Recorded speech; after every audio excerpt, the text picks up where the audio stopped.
Hey, how's it going, everybody? This is Joey Galvez, one half of your host of Explain Yourself, and I want to let you guys know about a really cool book from our friend of the show, Eli Shockey. This one is called The Greylock, and it's a story where magic is a commodity.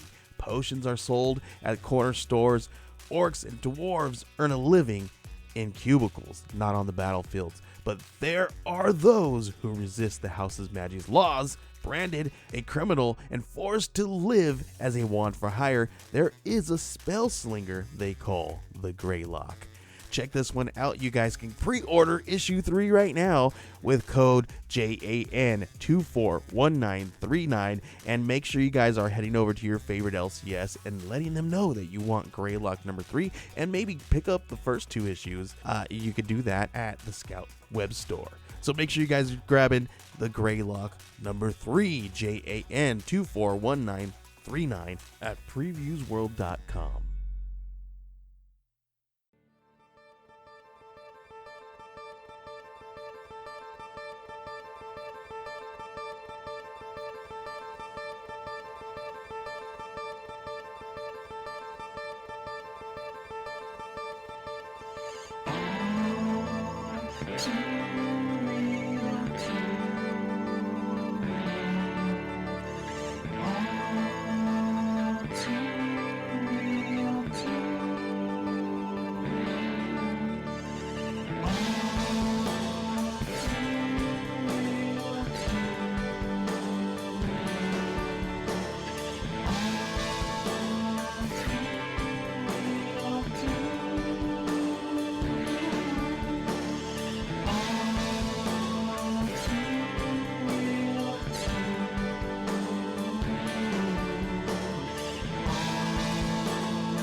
Okay, everybody, welcome to the latest episode of All Too Real 2.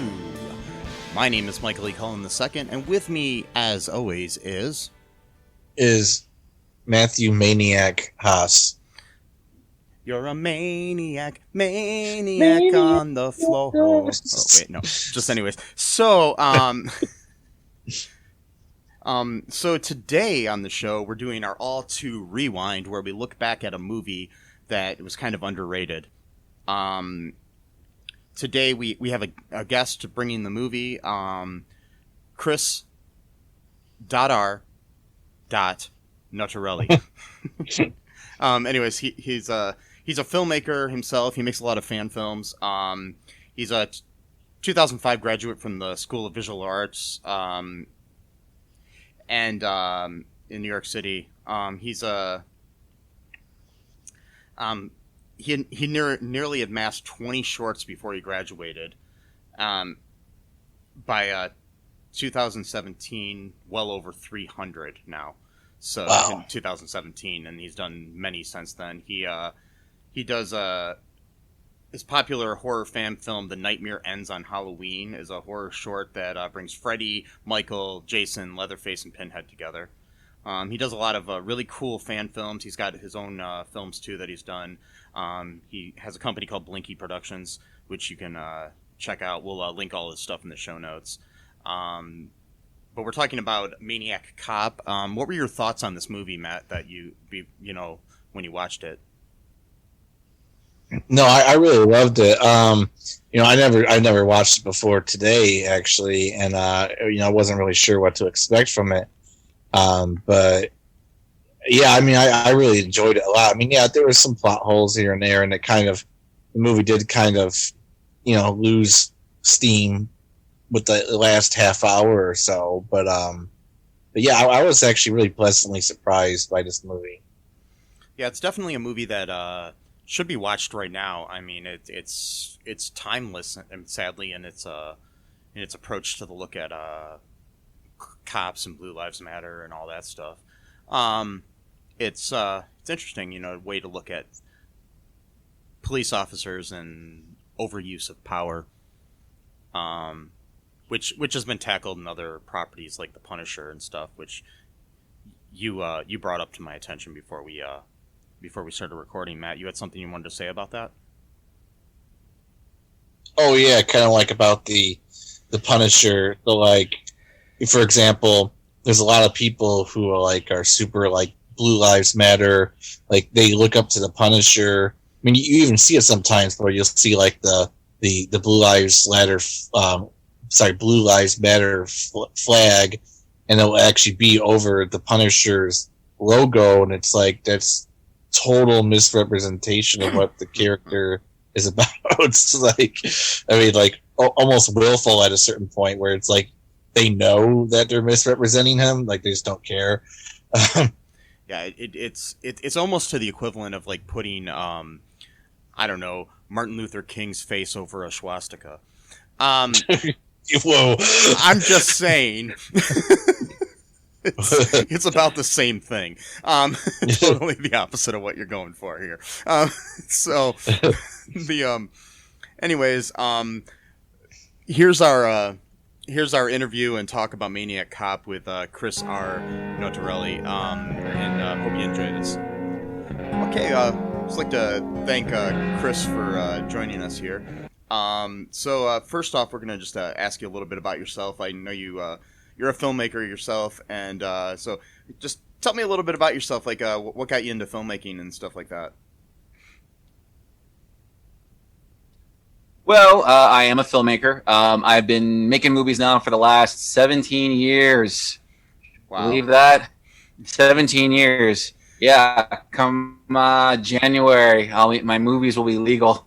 So they'll be old enough to vote, some of them. But basically, I always wanted to, be a storyteller. I remember when I was a kid, I would be, specifically in like kindergarten, I started drawing at like the age of 5, and I would be drawing Plastic Man or Mr. Fantastic, and I would be moving, like my face would be plastered against the paper, and I'd be moving along with the crayon as I drew the long arm.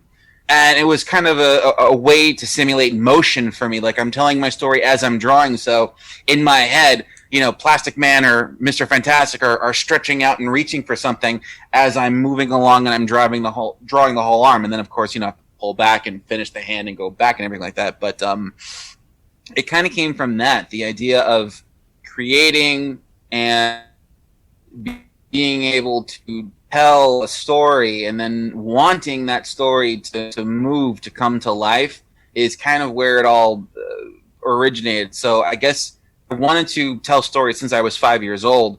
I didn't know I wanted to tell movies or make movies until I would say, I don't know, it's probably like 16 is when I kind of snapped, it all clicked in for me. Prior to that, I was like, oh, I'll be an artist, like my dad, or I'll go into animation and make animated movies. But then when I was 16, I actually started writing, and I had created characters already, but now I was writing actual stories for those characters and trying my hardest to tell a completed story. Because, a lot of kids, they come up with a character and they come up with an idea, but they never flesh the whole thing out. Yeah. 16 is kind of when I hit the turning point. I go, okay, I'm going to write a story, beginning, middle, and end. Boom, done. Next story, and rinse and repeat. Nice. So I've seen a lot of your fan films. They're pretty cool.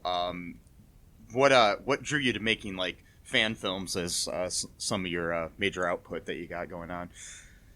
Okay, so it's not as I guess altruistic or noble as you may think.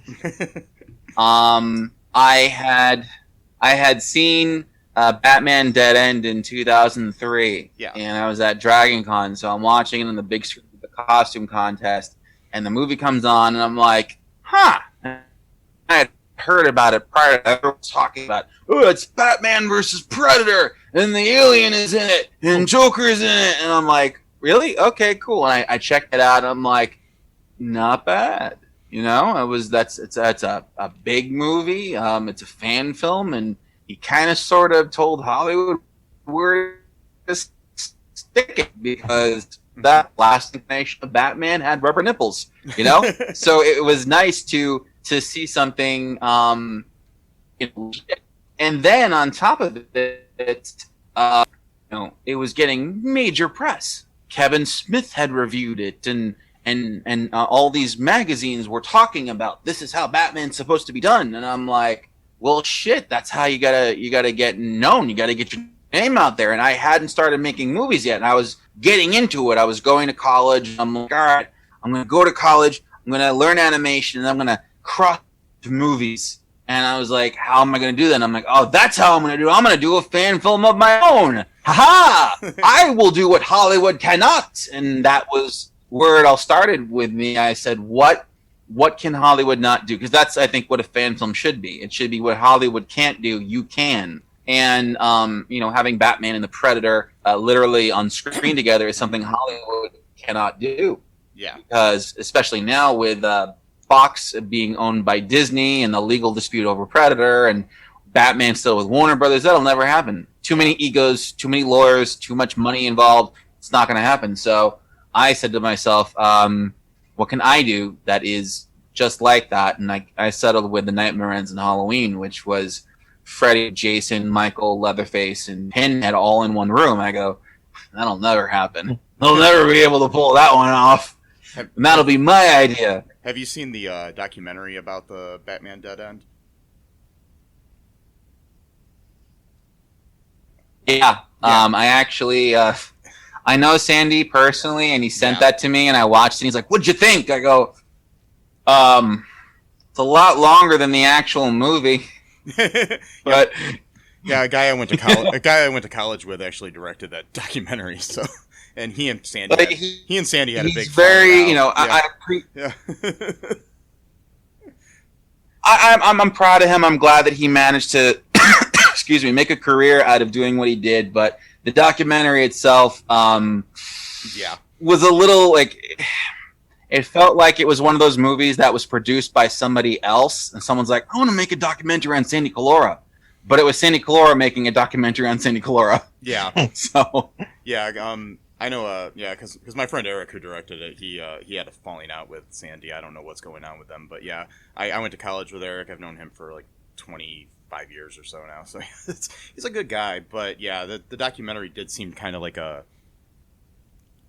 love fest. It was a there's a lot of that going on. Like if I ever produce my own, documentary, just shoot me. Like that's like the one thing. Like Steven Spielberg right now is doing a biopic loosely based on his childhood that he will be directing, and it's like, dude, why? Why are you making a movie about yourself? Like. Yeah, a lot of that.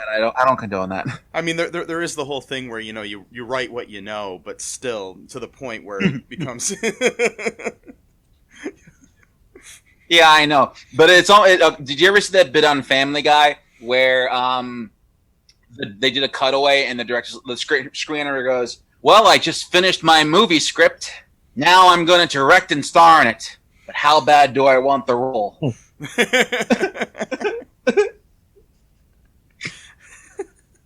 That's funny. Yeah. Let's get into Maniac Cop here, because that's what we're gonna talk about here. I saw your fan film too of Maniac Cop that you did years ago. I just watched that yesterday. Two of them. Yeah, you did two of them. I saw the first one. I didn't see the second one yet, but yeah, I did watch the first one. Oh man, yeah, you got the second one. That was my favorite. Yeah, I'll have to check that out. But I did like the first one. Go ahead. I did like the first one. It was pretty cool. Nice little scene. Seems like it could have been right in the movie. What is it that you love about Maniac Cop? Great question. Well, I met William Lustig, by the way, after I had made those, and he really liked them, so I was very honored about that. What I liked most about Maniac Cop, I believe, came from I think it was a very high concept movie. I like the idea of this abuse of power that comes from Matt Cordell.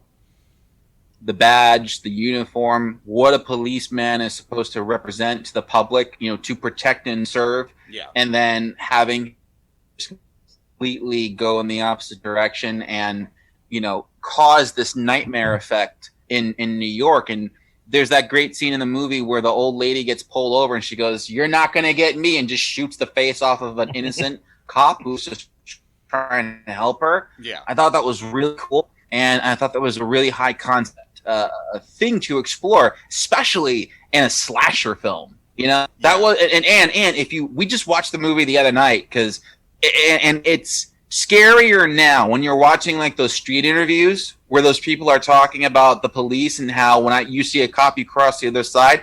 If you've not been living under a rock the last couple of years, you'll know that police officers can be truly terrifying.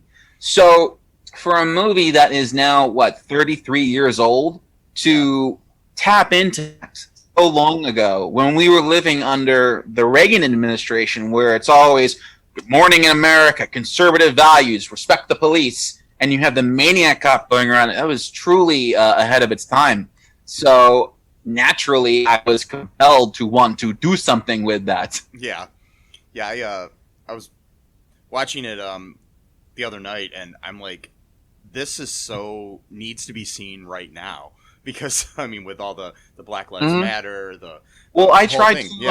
I wanted to remake it. Back in the whole thing started in 2007. I was talking with one of my friends, and we were just talking about stuff to do. And he says, "You know, it really needs to get remade." And I go, "What?" He goes, "Maniac Cop." I'm like, "Yes, yes, it does." You know, it needs to get remade, but seriously, not as a schlocky B horror movie. So we both actually sat down and wrote out a remake. Now, I had made a couple of tiny tweaks to the story, which kind of streamlined the whole thing. I had that Matt Cordell, all the innocent victims he was going after, played a part in his trial, whether they were jurors, lawyers, witnesses, whatever. I wanted it that he actually was going after people he viewed as guilty rather than random people on the street. I wanted everything to kind of be tied together. That way... and as you saw in Maniac Cop 2, everybody who set him up was terrified that he was coming for him. Yeah. Also, I kind of combined 1 and 2 into one huge movie. So I kept in that police massacre scene from 2 because I love that scene. That scene is so satisfying. And it's like the perfect climax scene in a big movie. So, you know, we wrote like a $50 million budget film and everything, and I got pretty far with it. Like, I had reached out to, I shit you not, I reached out to John Cena way back when, and he was available. I reached out to Larry Cohen. William Lustig was cool. Matt Zadar and I were Robert Zadar and I were friends at the time, and he was down to Godfather the project with me. Yeah. But I wanted John Cena to play Matt Cordell. That'd be awesome. Yeah. Yes, he would be a great. Yeah, he would be a great actor for that role. Now, at the time, this is 2008, 2009. Everybody's like, "Why the fuck do you want John Cena? He was only in that 12 rounds movie." I'm like, 1, look at the size of him. Yes. 2, look at the jaw on him. Okay. 3, he's a wrestler. He can handle the physicality of the character. I knew John Cena's potential. 13 years ago, 12 years ago, I knew what he was capable of, and now look at him, he's Peacemaker. I know. But we really tried with that one. What killed the project was, regretfully, Larry Cohen. He killed it. Yeah. What did he do? He just didn't want to do it, or? I had asked him, I said, "Hey, we're trying to remake Maniac Cop. You're the rights holder. Would you be willing to let us license it from you? That way I can raise funds. What I need you basically is to just sign off that we're going to pay you a lot of money if you let me publicly raise funds for the project," talking to investors and signing talent and whatnot. And he said, no. He said, "I want to be paid X amount of money up front and you can own it." And I was like, dude, it ain't worth that much. Yeah. I love you. I love what you did, but it's been like at the time 25 years. No, it was 2008, so it literally had been 20 years since the first movie came out, and 18 years since its last sequel came out. Like, it's not worth as much as you're asking for. Please lower your price, we could work this out. He says no, shut the whole thing down, and it just died after that. That sucks. I was reading that they're developing possibly a TV series right now about it too. I heard something. Have you That heard about TV that? series has been in development for years, Yeah. and it was by Nicholas Winding Refn, and it was supposed to be like set in LA, and that was depressing when that happened because by that point I had already been shot down, and now that Larry has passed, I don't know who owns the rights. I don't know how Winding Refn got them, but it's just been out of my hands at this point. So I was like, all right, whatever. And I tried this year to do a new Maniac Cop fan just to put my cap on it, and I figured do a third one, but I wasn't able to raise any funds to buy a new cop costume because I don't have one anymore. Oh, that sucks. Well, yeah, I mean, it's hopefully if they do end up making the series that it does kind of follow some of the ideas you had, because it would be better to, modernize it and make it. I feel that it's going to end up like the way they want Todd McFarlane's Spawn to go, where Matt Cordell is essentially a background character in his own thing. I don't think they're going to embrace Jason Voorhees with a badge the way that they should. Like, in my script, I had Cordell shooting up the police station. Then he comes walking out, riddled with bullets, just like smoldering. Gets into a SWAT truck and roars down what was it, the West Side Highway, chasing after the main character as like a SWAT helicopter is flying over, shoots him in the head, and he just looks up. He's like, motherfucker, pulls the gun and blows the helicopter off the sky. Like, it was over the top insanity, I don't think Winding Refn is known for his over the top insanity as he is known for his more think pieces and thought provoking work on a smaller key. I don't think he's the right voice for Maniac Cop, sadly. What else has he done? He did A Place Beyond the Pines with Ryan Gosling. Oh, okay. I think he also did Drive. Didn't he do Drive? I think so. I'm trying to remember because it's I know the name. The name's familiar, but I'm just not up on it. And again, those are really, really great character studies and they're great think pieces, but they're way too realistic. Whereas Maniac Cop, you're dealing with a supernatural bad guy, a zombie essentially, and I don't think you can really have the over the top action that it is born from the 80s essentially coming through when you're doing a lot of these toned down films. He'd really have to step out of his comfort zone and do something that's Sam Raimi-esque. Yeah, basically. Speaking of who had a cameo in the movie, the first movie, I've read that Bruce Campbell thought that Maniac Cop was the worst movie he's ever done, which I just don't understand, because then he came back for the sequel.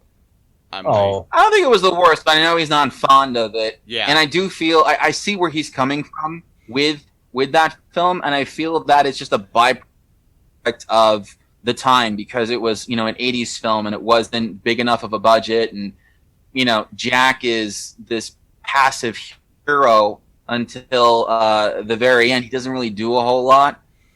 In fact, in my remake script, I wrote Jack out. He's barely in it. He's in it for like maybe a scene in passing. The real hero of that movie was Frank McCrae. Yeah. And maintaining focus on Frank McCrae keeps that story alive, as opposed to killing him off and replacing him with Jack. I don't think Jack was a strong character. No. And I know that Bruce probably feels the same way, given how quickly they kill him off in the sequel. Yeah, I mean, I know it's... Yeah, I was surprised that they... Oh, go ahead, Matt. Yeah. I was just saying that I was surprised that they killed him off like an hour in the movie, because he was clearly, the protagonist, and then they just, threw him off out of the building onto the car. Frank, I thought you were talking about Matt or Bruce for a second. Yeah, no, with McCrae, it was a ballsy move to kill Frank McCrae, but at the same time, I believe they wrote themselves into a corner by losing that, because and Tom Atkins was killing it in that movie. He was surly, he was suave, He was a badass, and he was really doing a good job as a police officer. You know, he was bringing, like, if you're one of those support cops, like, he was a good example of what it means to be a cop. He was thinking, he was caring, and he was determined. And it's those sort of features you look for in a character, and instead you're stuck with Jack Forrest, who was having an affair with his partner, and he doesn't even grieve over the loss of his wife. Right. Like, dude, didn't your wife just die, and you're about to make out with Theresa Mallory in a jail cell? Like, nah, dude, no. You're not the hero. You're a jerk. Yeah, I mean, I thought Adkins did an amazing job in the movie, and it was, I mean, I guess they were going for maybe kind of the whole, like, Marion Crane and Psycho sort of thing, where you kill off the main character. I could see where they would go with that, but I feel that was a missed opportunity because Marion didn't quarterback the main plot of the film. Marion was the plot of the film. Yeah. Frank is quarterbacking the plot. Who is the maniac cop? How can I catch him? I know that Jack is being set up. Only I have the evidence that can prove his innocence type thing. Oh, let's just kill him off. Well, now what? Shit, we have to now go and do it ourselves. Now, I get the stakes are high. Frank is dead, and we have to now think on our feet, and the entire city full of cops at one man, an innocent man. But because of Jack's particular circumstance and the lack of addressing what has happened in his actual life where his wife was killed, whether he was in and out of that marriage or not, doesn't matter. The fact is his spouse is dead. They never addressed that and instead just focused on his romance with Theresa, and that was, I could see how that would leave a bad taste in a lot of people's mouths, specifically maybe Bruce's or just the general audience going, the fuck, dude? Yeah. He's not your typical... The fuck? Definitely not your typical hero. I mean... But still, I mean, it was pretty cool, though. I mean, the stunts and stuff towards the end where he was hanging on the truck. And stunts were great. The action was great. Was awesome. Cinematography was really good for, you know, a low budget movie. And again, it was a very high concept film. I think the only thing that the original movie suffered from, just if you look at it as a piece, not going into story or whatever, I don't think there were enough money shots of Cordell. No. You know, seeing the makeup on his face, I don't think there was enough money shots of that. There was maybe, like, what, 2 close-ups in the whole movie? And he didn't really get to be...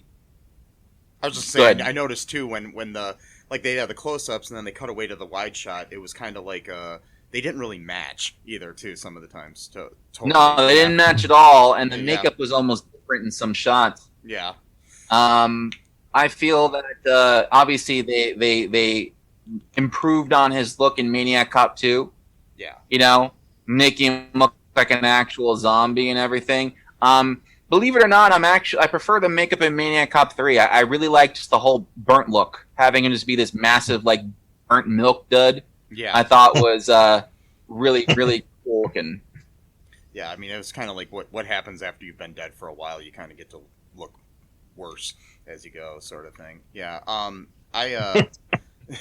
Which is probably true. I don't know. And so it's interesting. I mean, it's interesting that that the character didn't become more popular too. Like the Maniac Cop movies didn't become bigger in certain ways. But I can kind of understand.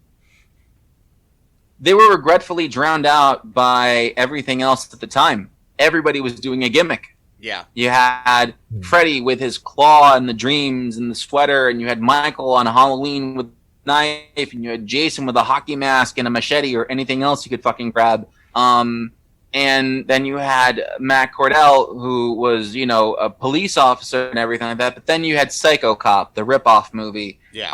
And then you had Rotor. Remember Rotor? No. Oh, man. Oh, you are missing out. Rotor is bottom barrel. I'll have to look that up. I shit you not, this has to be the pitch. This has to be the pitch for Rotor. It's R-O-T-O-R, Rotor. It's RoboCop, Terminator, and Maniac Cop rolled into one fucking movie. This scientist, I'm gonna look up his name because everybody is named something really fucking stupid in this thing. and I just cannot get over how bad it all is. Here we go. Wait for it. Dr. Calderon? That's a shitty name. Hang on. I gotta go to the IMDb here. Rotor movie, please.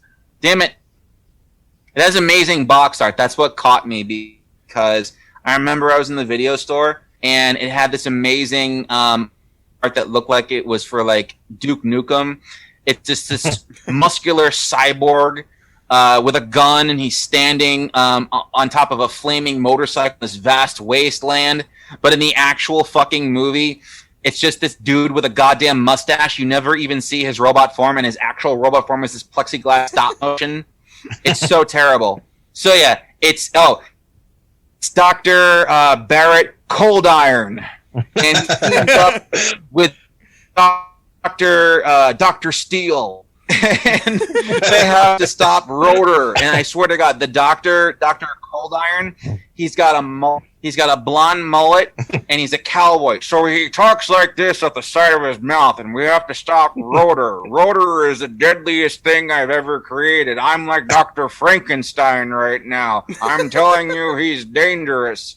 And basically Rotor kills people over basic infractions, like traffic infractions. If you run a stop sign, Rotor's going to kill you. If you parallel park or double park, Rotor's going to kill you. Like, he takes the law that crazy. When you shoot him, he bleeds green Rotor fluid. Wow, I just looked up the cover. That cover, yeah, it was really bad.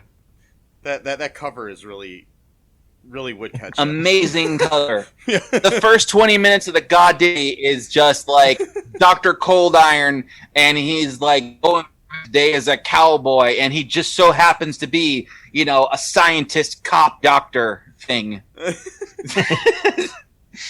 Wow. Anyway, yeah, I feel unfortunately that Maniac Cop was drowned out with all this other drivel that came out at the time, and the fact that it was a B movie and didn't have the necessary budget to stand above really worked against its favor, regretfully. I mean, when you're like, you didn't have like really huge stars in it. I mean, you had Richard Roundtree and stuff like that, but it wasn't like A-list. Atkins was serviceable, but I think Atkins is only an A-lister now by comparison. I don't think he was much of an A-lister back then as he was, like, he was in The Fog, but I don't know of a whole lot of movies that he was quarterbacking that were like A-listers in the 80s. So it's unfortunate. Yeah, I mean, he was a very underrated actor, in my opinion, too. He was just so, especially in this, he was very, very good.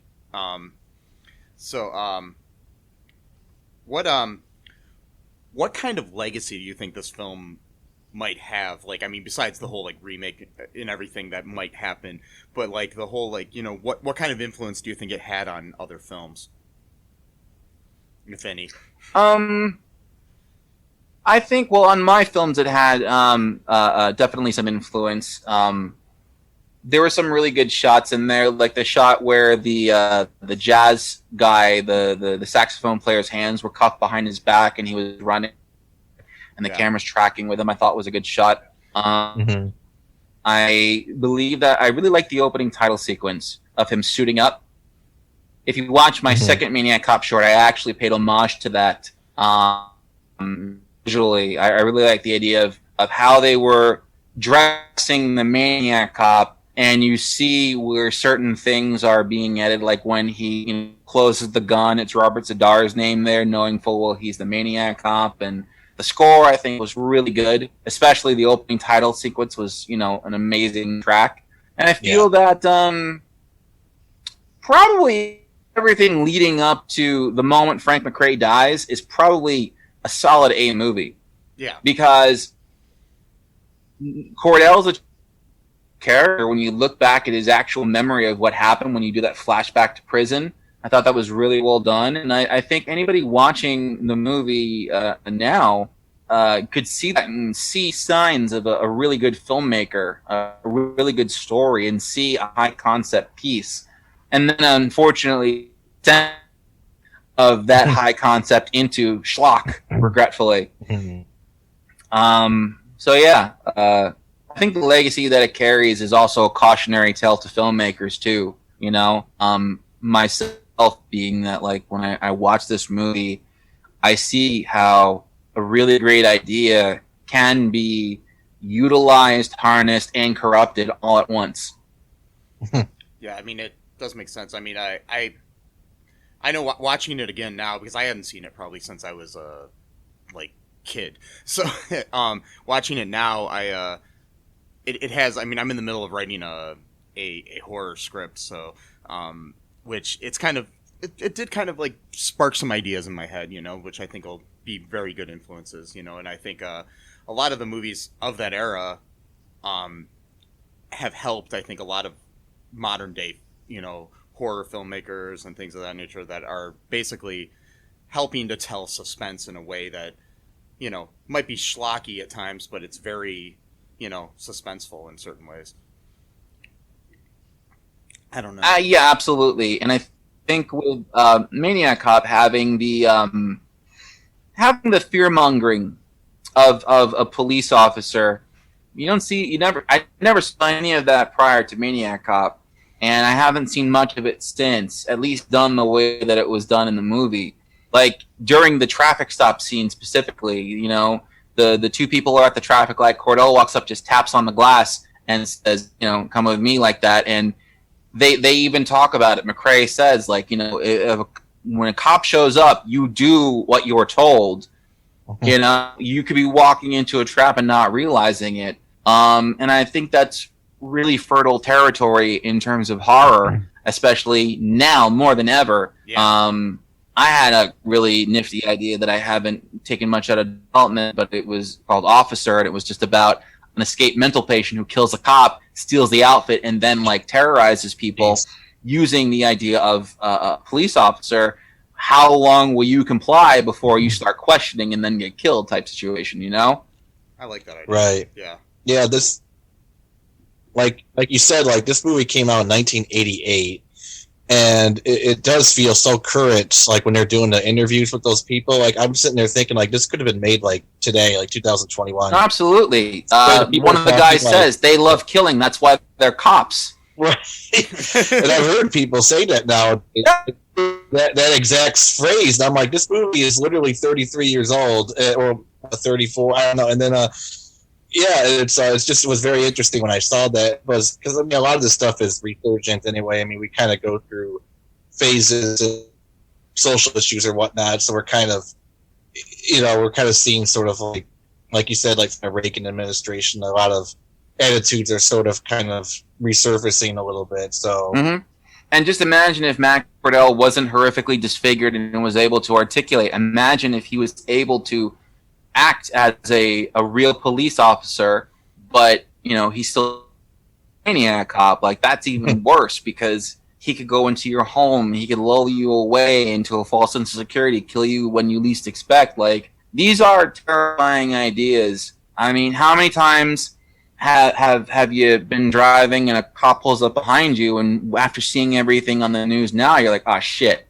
you know? Do I reach for my cell phone or not? Or do I play it cool? Like, these are real fears that so many Americans are going through. And, you know, obviously with Maniac Cop, it's easier to acknowledge that is the bad guy because he's disfigured and he's silent and he's Michael Myersing and chasing up and everything like that. But, you know, that is a real problem that exists today. So I feel that there is so much fertile ground and fertile territory that should be explored more. It's like I mean, that kind of happened once to actually Mike and I. Yeah. I'm sorry. I'm just saying, like, do you remember that time when we came from the Halloween party? Oh yeah. It did. And this cop was literally following me around for, I'd say, probably 5-10 minutes. Yeah, he pulls us over. Right. It was about 5 or 10 minutes. The cop. Yes, said we did a U-turn even though we just turned around in a shopping center, and then and then pulled us over. And I had a backpack. We were in college at the time, and he said what's in the backpack? And I was like, movies, because I had rented some movies at Blockbuster, and then he said and I said and my books, but you have no right to look in there. And the cop's like, what do you mean? And then he's like, and I was like, well, you know, my dad was friends with the police chief, so I was like, oh, you know, Chief so and so, I'll leave his name out, might have a problem with this, and then he let us go. But if I wouldn't have been able to pull that off, who knows what would have happened? Yeah, I had an incident when I was filming one of my movies. I got mistaken for a terrorist. We were doing a bank robbery movie in a closed off area of the city, and someone who didn't want me to be there called the cops on me to scare me away. And he reported me and said that there were 3 masked terrorists in a white panel van with machine guns. So I'm just driving because I got ignored. I'm like, well, he doesn't want us filming there. I go somewhere else. So I park on the corner, and I'm just sitting, and I shit you not, 12 cop cars sealed off the block. This is 2011, mind you. They sealed off the block, and I'm like, oh shit, something's going down. And then a cop comes running up to the car with his gun drawn, and I'm like, he goes, you in the van. I go, am I in a bad spot? I'll move. He goes, hands on the wheel. I'm like, oh shit, they're here for me. I put my hands on the wheel, and he literally, I rolled on the window. I go, what's the problem? He presses the gun into my temple and says, you give me a reason and I will light you up. And I'm like, bro, I don't know what you heard, but I assure you it's not what happened. And I'm like, look, there are people in the back of the van. We are all making a movie. There are props. Nothing in this van is real. Do not hurt anybody. He pulls me in, throws me on the ground, and cuffs me. And again, he's like saying, I will be a hero if you do anything wrong. I'm like, you have the smallest penis I've ever seen. I'm thinking this to myself. I'm not saying it out loud at that point. But thank God I walked away from that one. But yeah, I'm telling you, there are people who have that mentality of, I could kill you right now and they would pin a medal on me. Because I literally experienced that. Give me a reason and I will light you up. Like, okay, whatever, man. So yeah, it's a truly terrifying experience that really makes for great horror, in my opinion. Yeah, it's like right after I watched Maniac Cop, I watched the latest episode of Brooklyn Nine-Nine, or the season premiere, and like the concept of that episode was basically the concept of Maniac Cop, where there's like cops, you know, like what's going on nowadays. It was covering, you know, modern things, so it's just interesting how I watched 2 things back to back that covered the same exact topic. One made in 1988 and one made in 2021. It's just so weird. Yeah. Like I said, it's just good for horror. Yeah. Abuse of power is probably part of all horror, in my opinion, and so much of it going on in the police force in general. So, and as well as, you know, I don't want to get political with like Blue Lives Matter people and shit like that. That's even worse because that goes into cult mentality. Imagine if you dealt with not only a maniac cop, but Blue Lives Matter people on top of it who would essentially be defending a maniac cop. Yeah. Right, yeah. That'd be a good area to go into if they did remake Scary it. Scary shit. So, or any kind of movie that's cops. Like, well, that was what I wanted to do for my third short. I wanted Matt Cordell to take on Blue Lives Matter, and I wanted to see like all those faces feeling all that betrayal as Cordell's like destroying them left and right. And, like, we're on your side, because at the beginning of Maniac Cop 2, you remember that scene with the crackhead, and he's like, yeah. It was one of you, and he gets shot up. I love that idea of these Blue Lives Matter people screaming, I'm one of you, and then Matt just stabbing and shooting them left and right. That'd be awesome. Yeah. Yeah, I think you know, definitely. It's like it has to be covered. You're saying like the Punisher. Yeah, I need to budge. I was trying to raise $2,000 to get a cop outfit and, you know, some prop guns and make that happen, but it wasn't able. I still have the GoFundMe up, but if you want to get below, go ahead. It's just GoFundMe.com/Maniac Cop film. Yeah, I definitely will put all the links in our show notes, because I'd love to see that. Plus, I'd also like to see your concept too about the cop that, you know, a cop that looks more normal too would be interesting too. Like just the guy who steals. I need a cop suit to pull that off. Yeah, so if you get the cop suit for the one, if I have a cop suit, then I'm good to go. Yeah, so we can do them all. So yeah, exactly. I'm multitasking over here. That's how it is. You get you do the whole Roger Corman sort of thing. You've got the props and the sets. You might as well shoot another movie. What? Pretty much. Yeah. I wanted to have come down that the cop was making him do Russian roulette. That's awesome.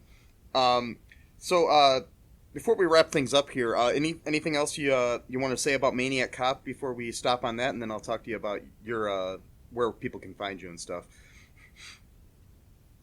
I think I'm pretty set on Maniac Cop. Like I said, I got to meet William Lustig back in 2009 because we were both at the same film festival in Sacramento, and because they were doing Maniac, his other movie, and I'm like, dude, someone get me to talk to him. He goes, he's right over there. Go talk to him. I'm like, oh shit. I go over. I go, hey, I'm Chris. I made a couple of Maniac Cop shorts. I'd like to show you. He goes, you did what? I go, I made a Maniac Cop fan film. That's so cool. Where can I see them? I go, right here, my friend. And I showed them to him. And he's watching them, and he's like, holy shit, that's so cool. And I'm like, thank you. So that was just nice. That was nice. That's cool. What do you got coming up? Anything? Any other any cool films coming up or anything? Yeah, this Friday I'm going to be premiering my new Powerpuff Girls short film. If what the CW has done has left a bad taste in your mouth, my short film will wash it out. Promise.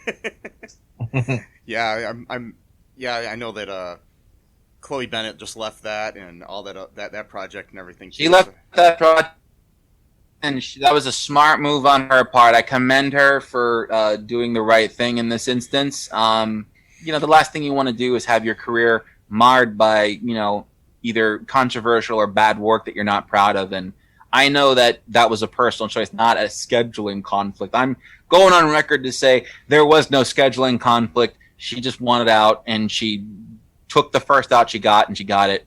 But I had read that script.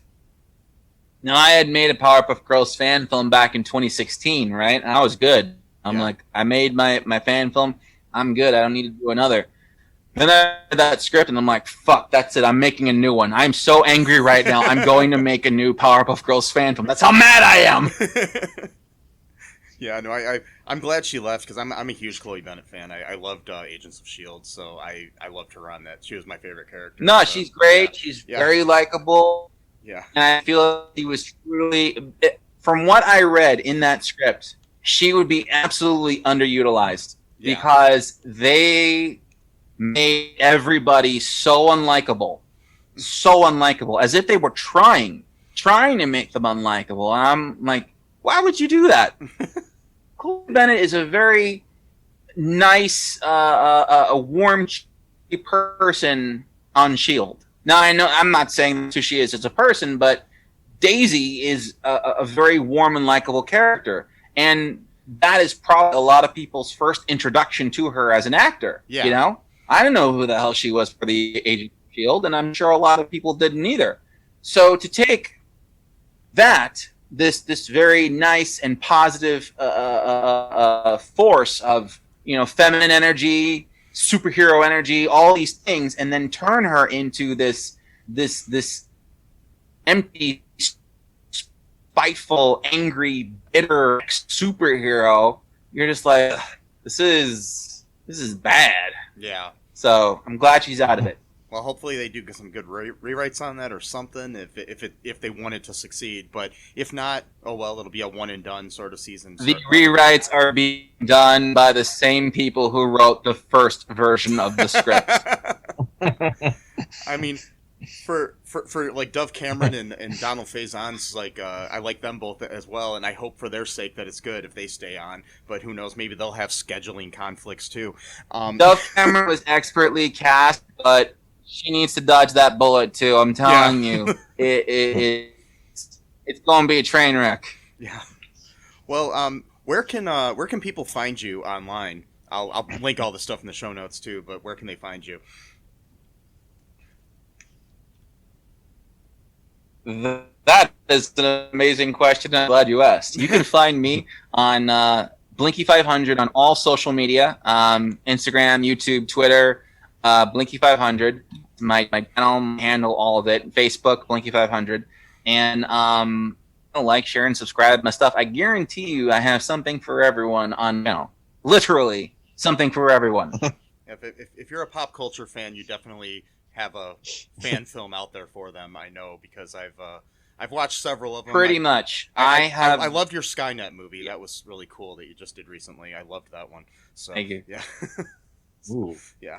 I was really happy and honored to be able to pull off Skynet the way that I did. I had the idea. Again, I made a lot of fan films out of spite. I saw Dark Fate, and I was just like, I am so over this shit. I'm going to fucking end Terminator. I'm going to terminate Terminator. And I made Skynet. I do that often.